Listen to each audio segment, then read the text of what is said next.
I'll never forget sitting across from the client. I'll call her Susan. She was in her mid-60s, already retired. Tears filled her eyes as she told me about her 35-year-old son. He'd gone through a painful divorce, was laid off from his job, and had moved back home. She thought it would be temporary, but months turned into years. Her son said he was looking. He was looking for a job, but he only wanted a job that matched the salary he'd lost. In the meantime, she was covering his rent from the previous, his car payment, his credit cards, and even his phone bill. Every time he said, "Ma, I just need a little more time," she opened her wallet, and then she whispered something I'll never forget. "I don't know how to stop, but what happens when I run of money?" And maybe you can relate. You may not have planned for this season of your life.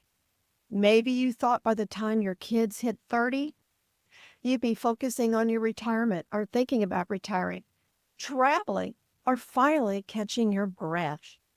Instead, you might be helping them pay rent, co-signing for a car, or even covering their insurance. That's what we're talking about today, because love makes us want to help. But if we're not careful, that help can quietly hurt. Not only does it risk your financial future, it can also keep your children from learning how to stand strong on their own.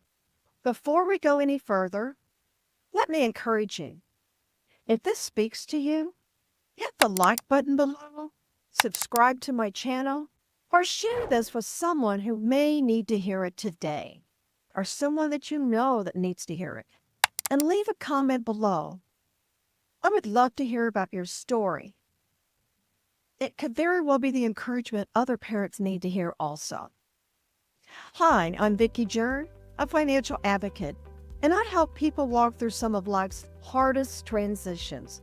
And today I want to speak directly to those of you preparing for retirement, or maybe you're already in retirement.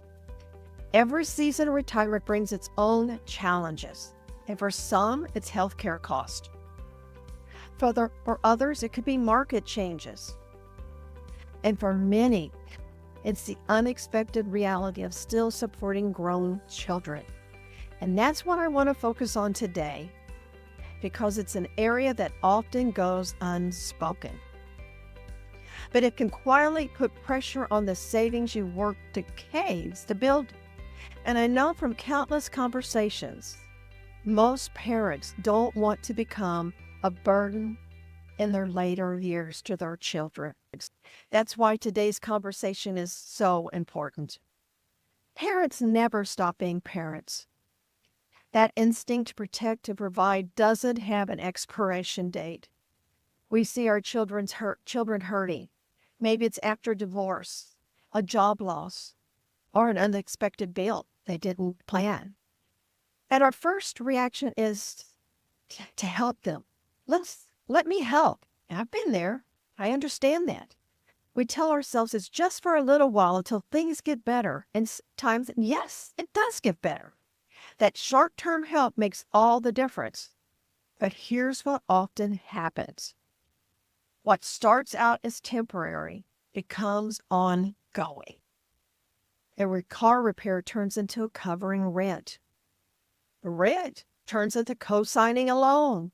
And before we realize it, we've made withdrawals from our own retirement savings that can't be replaced, especially if you're in retirement. Another reason we keep helping is guilt. We think, I had it hard at their age. I don't want them to go through that. Or we think, if I don't step in, maybe it means I'm not being a good parent. But here's the challenge. When helping turns into enabling, we're not easing their burden, we're taking it on ourselves. Instead of strengthening our children, We may be unintentionally keeping them from learning how to carry their own weight. Think of your finances like a bank account. Every time your grown child comes to you for help, the bank of mom and dad processes a withdrawal. Rent, withdrawal. Groceries, withdrawal.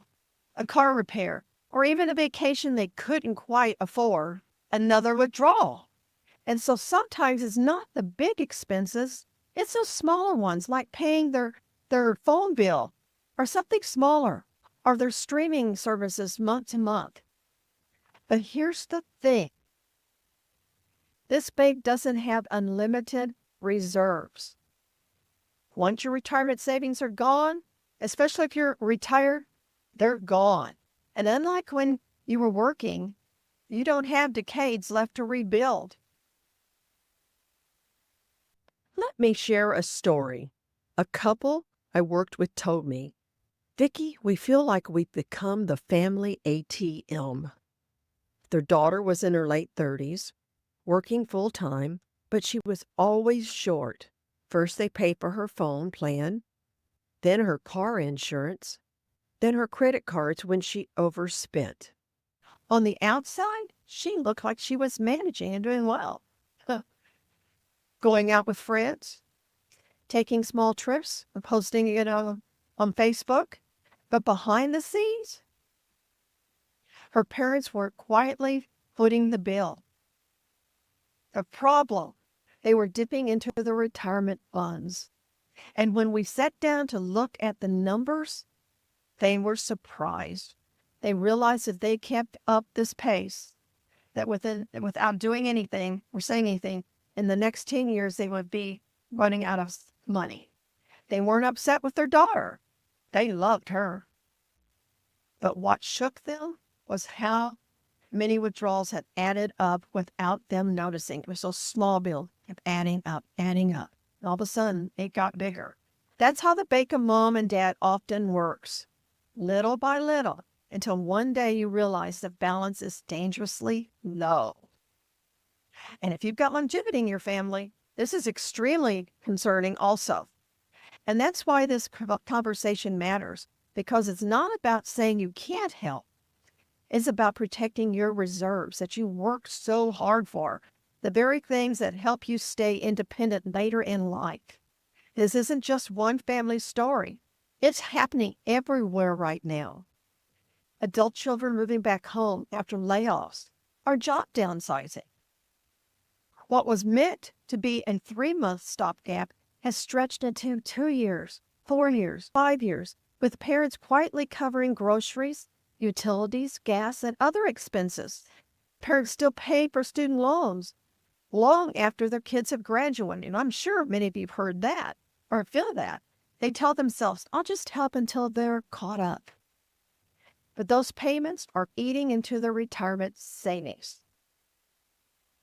Grown children in their 30s and 40s who technically have jobs, but still lean on mom and dad for phone bills, streaming accounts, or car insurance, while posting pictures on the weekend while they're out with friends.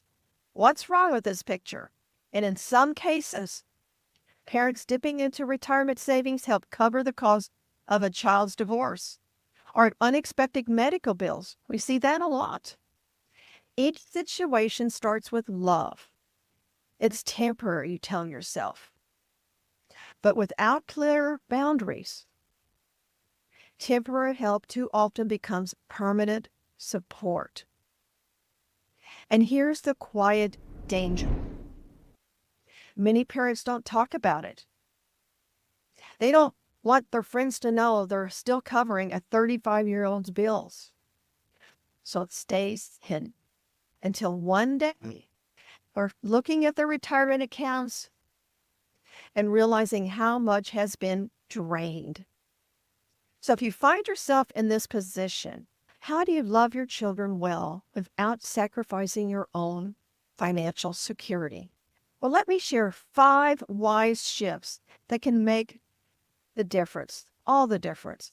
1, set a support budget. Decide in advance what you can afford to give without touching your retirement or emergency fund. 2. Provide guidance, not just cash. Money alone doesn't solve habits. Instead of paying off their credit card, sit down with your adult child and help them look at their budget. Help them put together a budget. 3.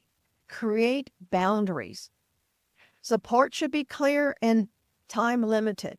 For example, I'll help you cover your car insurance for the next 3 months while you job hunt. But after that, it's your responsibility. 4. Think non-cash help, such as groceries, childcare, or letting them use your car for interviews. That can meet real needs without draining your savings. Number 5, protect retirement first. Your retirement is not a slush fund. It is the foundation that helps you stay independent later in life. Guard it as carefully as you once guarded your children. And I know if you're like me, you guarded them carefully. This may be the hardest part, saying no, or even just saying, not this time. For many parents, that feels like rejection. It feels like you're turning your back on your child when they're asking for help. And I want you to know those feelings are normal. But let's reframe it. Boundaries are not rejection. Boundaries are an expression of love. When you set a limit, what you're really saying is, I believe in you enough to let you grow. I trust you to figure this out. I love you enough not to take away a lesson that will make you stronger. That's not abandonment. That's encouragement. That's faith. And here's something I've seen time and time again. Children often rise to the level of expectations.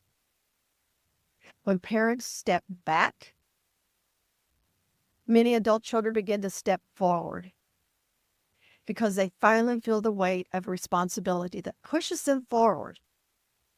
That's what all of us want to see. So as we close today, I want to leave you with a few questions. If you keep helping at the level you are today, where will your retirement be in 5 years, 6 years, 7 years from now? Is your support building your child's independence or their dependency on you? And what would it look like to set a healthy withdrawal limit for the bank of mom and dad? Parents, you are not failing by setting boundaries. You're protecting yourself, your retirement, what you've worked so hard for, and ultimately your family's future and your independence for the future. Love doesn't disappear when limits are set. In fact, sometimes that's when it grows the strongest.